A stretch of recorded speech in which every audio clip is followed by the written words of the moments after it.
سامعين القرمشة؟ ايه رأيكم بقى هنعمل مع بعض النهاردة احلى كروكيت بالبطاطس المقرمشة من غير ما تفك مننا في الزيت، وتعالوا نشوف هنعملها ازاي مع بعض. اول حاجة هنجيب كمية البطاطس اللي هنعوز ان احنا نسلقها ونحطها سليمة كده في المية، بتبقى احسن وافضل بكتير من انك تقطعيها او تقشريها وبعد كده تقطعيها. هتبقى سهلة معاكي بعد كده في انك تقشريها بسهولة جدا، وهتلاقي اصلا القش بينزل بسهولة. تمام. بعد بقى ما خلاص اتسلقت هبدأ ان انا احطها في بولة غويطة، وابدأ ان انا اهرسها بالهراسة، مش متوفر هراسة بالشوكة عادي او بالمعلقة او بأي حاجة. بس الهراسة انا بفضلها عشان انا بعجن بيها بقى، ما بستعملش ايدي خالص. بعد ما هرستها كويس واتأكد انها ناعمة جدا معايا، هبدأ انزل بقى على قد كمية البطاطس اللي انا عملتها بالنشا. انا كنت عاملة 4 بطاطسات حجمهم متوسط. بدأت ان انا انزل ب3 معالق كبار نشا. معالق يعني المعلقة تكون ايه، حرامية. تمام. بدأت بقى ان انا احط النشا، وهبدأ بقى انزل بشوية خضرة صغننين كده. انا برضو بفضل الشبت في كل ال الأكل اللي باعمله بيبقى عايز خضر مثلًا باحط الشبت، أنا باحب الشبت جدًا، بيدّي طعم وريحة حلوة أوي. بس طبعًا مش في كل الأكلات أفضّل الشبت، عشان بيسمّر. في أكلات بتسمّر الشبت بيسمّرها زي القلقاس كده. تمام. هابدأ بقى إن أنا أحط الخضرة، وبعد كده حطيت البهارات اللي أنا عايزاها، توم باودر، بصل باودر، بابريكا، ملح، فلفل، وكمون. فطبعًا أنا عندي التتبيلة دي كلّها على بعضها، فبدأت إن أنا أحطهم.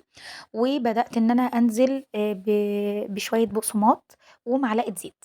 البقسماط والنشا هيخلّوها لِك مقرمشة أوي. تمام. وهيخلّيها لِك كمان متماسكة، وإن هي ما تفُكِّش معاكِ في الزيت، ودي أهم خطوة. هابدأ بقى إن أنا بعد ما هرستها كويس أوي، هابدأ إن أنا بقى أصبّعها كده زي ما أنتم شايفين، أكوّرها الأول كورة، وبعد كده على الرخامة، والرخامة تكون نضيفة طبعًا ومغسولة، ما يكونش فيها أي نقطة زيت. هابدأ إن أنا أكوّرها تتكوّر معايا بسهولة، وبعد كده أبدأ ألفّها كده عشان تطول معانا بالشكل اللي أنتم شايفينه ده، هتطول معانا بسهولة جدًا. أهم حاجة تكوّريها الأول عشان تبقى سهلة معاكِ، وتطلع معاكِ كلّها شكل واحد. هابدأ بقى إن أنا أعملها بالموتزاريلا، لقيت إن موضوع الموتزاريلا ده فاشل جدًا، جدًا فيها، لإن الكوّر دي بتحب الموتزاريلا السليمة، القطع السليمة اللي هي بتبقى زي الصباع بالضبط كده. إنما الموتزاريلا اللي هي مبشورة زي بتاعتي كده، لأ ما افضّلهاش خالص، بتفُك معاكِ، ما بتعرفيش تربطيها كويس، فده كان الشكل النهائي ليها. بعد ما حطيت لها موتزاريلا، بدأت إن أنا أكوّرها وأكوّنها بإيدي أنا، وأعملها صُباع بإيدي كده من غير ما أحطها على الرخامة، فطلعت بالشكل ده، حجمها أكبر طبعًا، وبرضه بتبقى يعني مش متساوية زي ال الكِوَر اللي أنتِ عاملاها من غير موتزاريلا. تمام. ده كان الشكل النهائي بعد ما خلّصت، سوري الإضاءة بس كانت منغمشة شوية. هابدأ بقى إن أنا أهم حاجة بعد ما أكوّرها وأخلّصها كده وأصبّعها، أحطها في الفريزر، في التلاجة ترتاح 10 دقايق. على ما بقى بابدأ أحط المكونات التانية كده وأجهزها. المكونات التانية بقى اللي إحنا هنبدأ نضيف فيها الكروكيت، هابدأ إن أنا بقى أنزل ببيضة واحدة، مش هيبقى عليها أي إضافات خالص. هابدأ إن أنا أضربها كويس كده لحد أمّا تفُك معانا. وهابدأ بقى إن أنا أجيب طبق فيه بقسماط وطبق فيه نشا، مش يعني ما فيش نشا حُطّي دقيق. تمام. بس النشا طبعًا زي ما أنتم عارفين هيدّي طبقة مقرمشة جدًا ومتماسكة.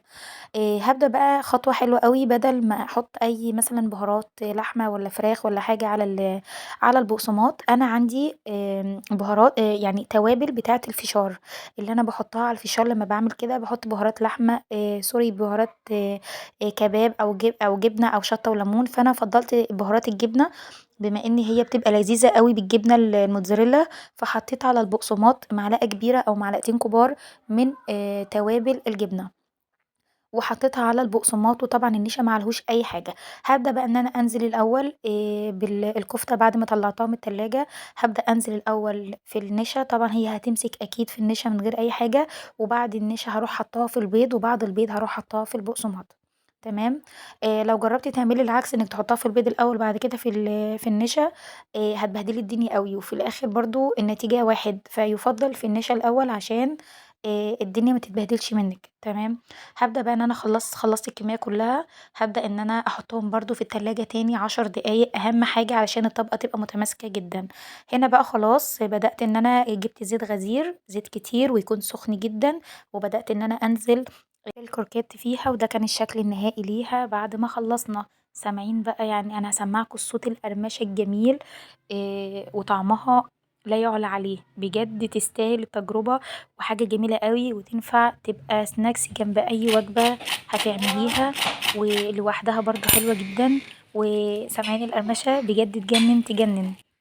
اتمنى فيديو النهاردة البسيط ده يكون عجبكم ولو اول مرة تتابعيني انا اسمي ضحى الصادق من مطبخ دودو. لايك وشير بقى للفيديو لو عجبك والاشتراك الجميل في قناتي بجد هتنوريني. وهنا بقى انا كنت خلاص كلت بس نسيت اوريكم الموتزاريلا بقى الاتنين اللي انا كنت عاملاهم بالموتزاريلا ده كان الشكل النهائي بقى ليها ومطتها كانت حلوة قوي على فكرة وطعمها يجنن وبألف هنا.